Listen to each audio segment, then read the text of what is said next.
Saudara, para dokter dan petugas medis saat ini menjadi garda terdepan melawan penularan virus corona. Peralatan minim dan banyaknya pasien yang ditangani membuat jurisdictions around Australia are in the process of easing. 이기 때문에 시장에서는 2차 미중 무역 전쟁 발발. Jumlah spesimen yang kita periksa sampai dengan hari ini terakumulasi adalah 158.273 spesimen.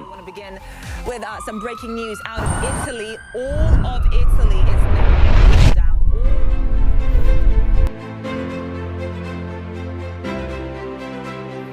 Takdir teu bisa dipungkir, kode jeung kodar teu bisa ditakar.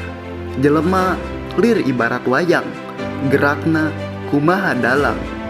Umur panjang teu bisa hayang, lamun geus kuduna mulang. Ka Gusti Nu Maha Suci.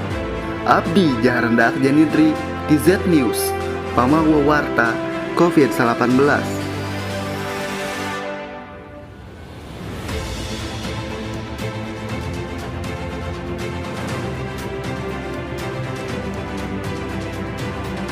Pemirsa, Presiden Joko Widodo ngadongdon atalapi ngalanglang kasiapan wisma atlet anu dijadikeun rumah sakit darurat pikeun ngokolakeun virus corona.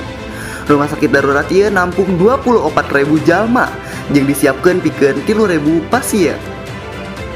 Presiden Jokowi dugi di rumah sakit kinten-kinten tabu salapan enjing.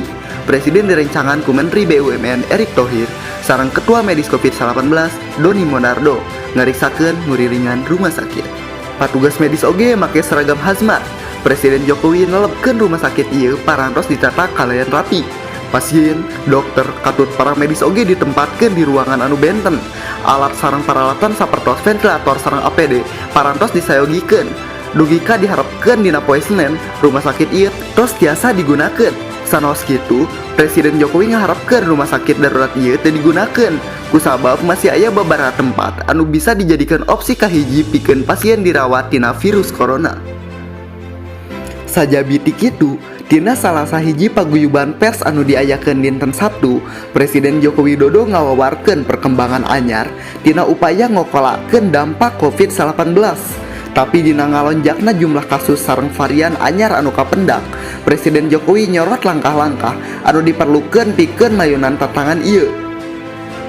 Anu panungtui kang disakumna rakyat Indonesia simkuring nyieunkeun tetap tenang, tong kawer, terus produktif, dina ningkatkeun kawaspadaan ame sumebarna COVID-19 ieu tiasa urang teken laju guncangna. Kumargi mun urang sadaya ningali kaayaan urang dalam ieu, urang kudu gawe di bumi, belajar di bumi, ibadah di bumi. Ayeuna waktos anu merenah pikeun urang sadaya digawe sasarengna saling tulungan sareng gotong royong. Urang sadayana ngarepkeun bahwa ieu janten hiji gerakan urang Indonesia supados masalah COVID-19 tiasa dipayunan kalayan maksimal. Rupina mungsak itu anu musim kuring tiasa didugikeun. Hatur nuhun. Wassalamualaikum warahmatullahi wabarakatuh. Om Santi, Santi Santi Om.